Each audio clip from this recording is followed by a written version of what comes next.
Well, you need patience on Periscope. Campania, hello. Goliath, Lars, Party World, Ibrahim, hello and welcome. Rosie, Katie Lance, hello and thank you for coming. Fresh Beer, NYC, hello. Stationary Gypsy, Fink, 13. This is becoming, isn't it, this evening, guys? This is becoming quite a bit of a journey and an adventure. How to get a solid connection to keep us together. KBUD 75, hello.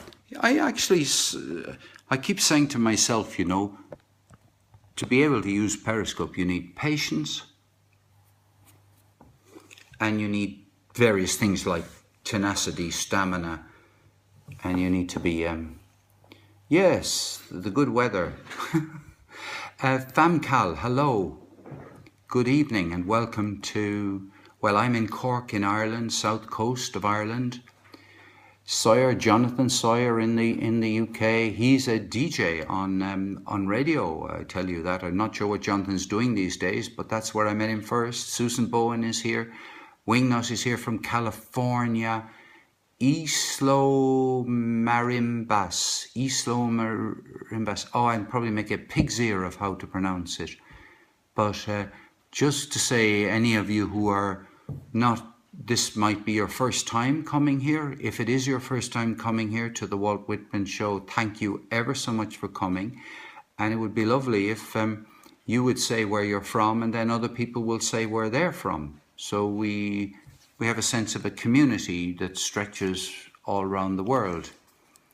Yeah, I was in full flight and things went down. But anyway, look, that's life. You know, you just pick yourself up, dust yourself off and back on with Song of Myself by Walt Whitman. Look, with no more ado, no more introduction to who Walt Whitman is, and we can chat about who he is afterwards. Ah, right. Place my camera a bit higher. That's not a problem. I'll take any suggestions. This is very, I think, easy to do. Now, would that be any better? Would that be any better? Sheriff Starr, I'm well, Miss Quick. I'm very, very well. I'm in good form. I've had a good day, and I should stand on the roof of the house. Right. Ah, now I understand. Now I understand. It took a while for that. I didn't even see what the joke was. There it was. I put a book underneath my iPhone, and my iPhone is propped on where I'm looking slightly up. Oh, more flattering. Oh, Susan, I'm past being flattered. That would be. I'll do that next time. Right. I'll try to. Anyway, obviously my double chin is kind of. Anyway, look, I can't, I'm going to read Walt Whitman. Now, you're making me much too self-conscious. In a minute now, I'll get embarrassed. It hasn't been that hot here. No, it's not particularly hot here. It's, the highest mountain in Ireland isn't even very high, really. And thank you. But, you know, it's bloody warm in Dublin, quite not ferocious hot in Cork. Anyway, look, here's to Walt Whitman. I'm about to read you Song of Myself by Walt Whitman, Part 8.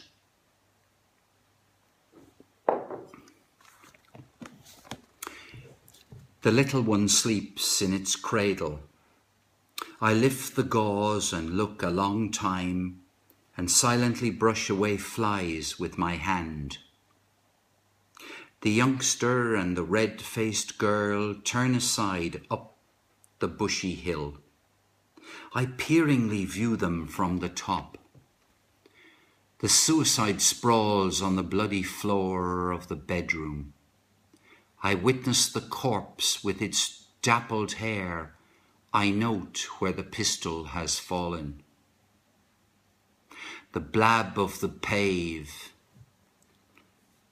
tires of carts, slough of boot soles, talk of the promenaders, the heavy omnibus, the driver with his interrogating thumb, the clank of the shod horses on the granite floor, the snow sleighs, clinking, shouted jokes, pelts of snowballs, the hoorays for popular favourites, the fury of roused mobs, the flap of the curtained litter, a sick man inside borne to the hospital, the meeting of enemies, the sudden oath, the blows and fall, the excited crowd, the policeman with his star, quickly working his passage to the centre of the crowd, the impassive stones that receive and return so many echoes.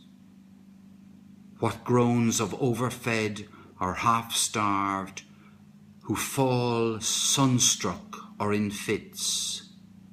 What exclamations of women taken suddenly, who hurry home and give birth to babes. What living and buried speech is always vibrating here? What howls restrained by decorum? Arrests of criminals, slights, adulterous offers made, acceptances, rejections with convex lips.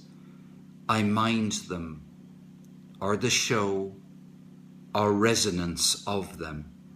I come and I depart.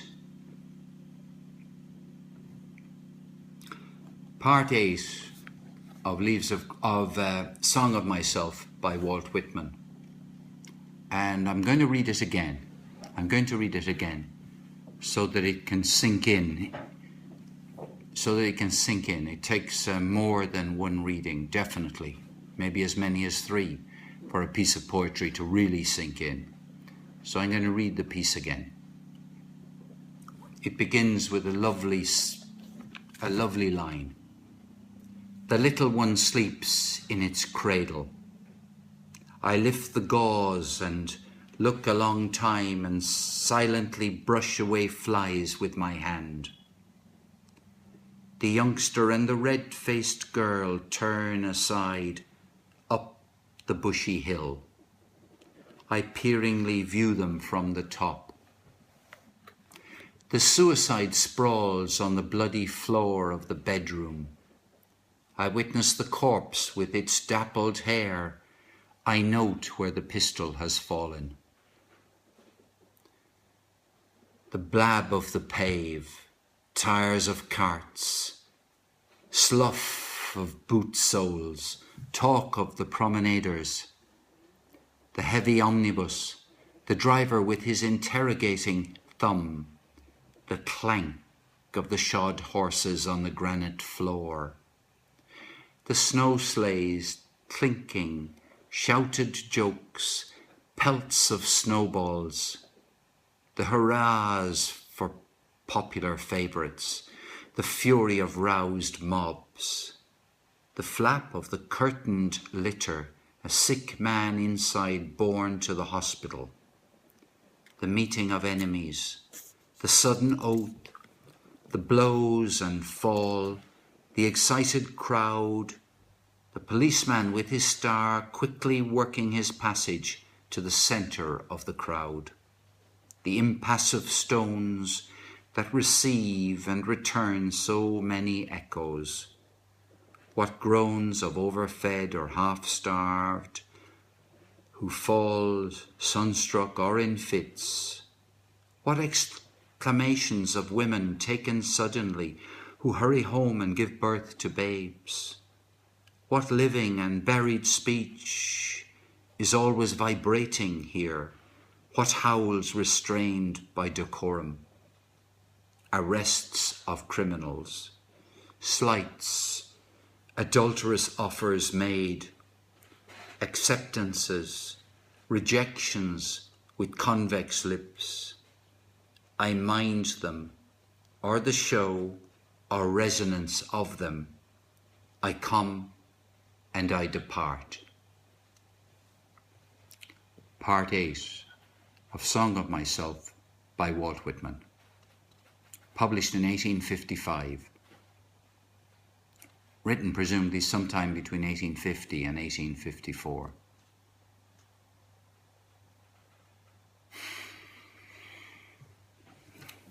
One of the things about Whitman that I think is important is that he was a journalist. He had many years' experience as a journalist behind him. And Lars, I don't think that was the view from his window. He was never restrained by what could be seen outside his window. I suspect it is much more like this is like pulling what's going on in life around him, not just in the immediate locality.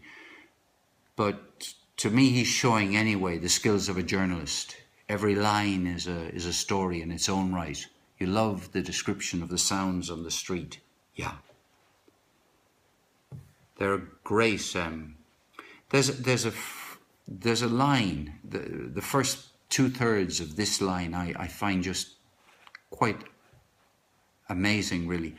The blab of the pave, B-L-A-B, blab of the pave, P-A-V-E. So I assume that's to do with, the talking, the vigorous talk of people walking down a pavement.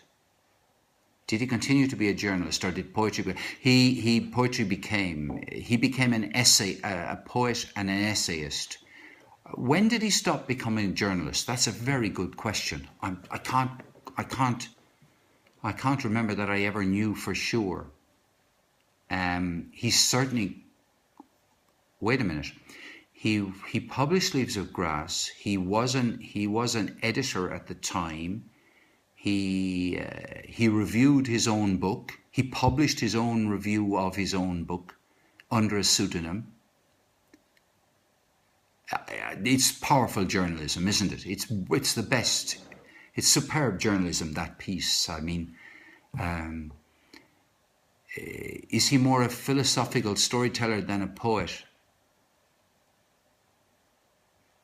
Look, if Whitman isn't a poet, I'm giving up on poetry. No, Whitman is a poet, right? I mean, we could argue forever. We'd be here in a year's or 5 years' time talking about, what qualifies somebody's work to be called poetry.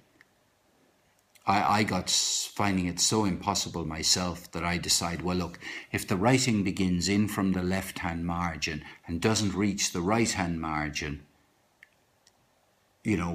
so you don't fill a line and you do a whole load of pieces of writing under each other that you don't fill the line, you can call that poetry.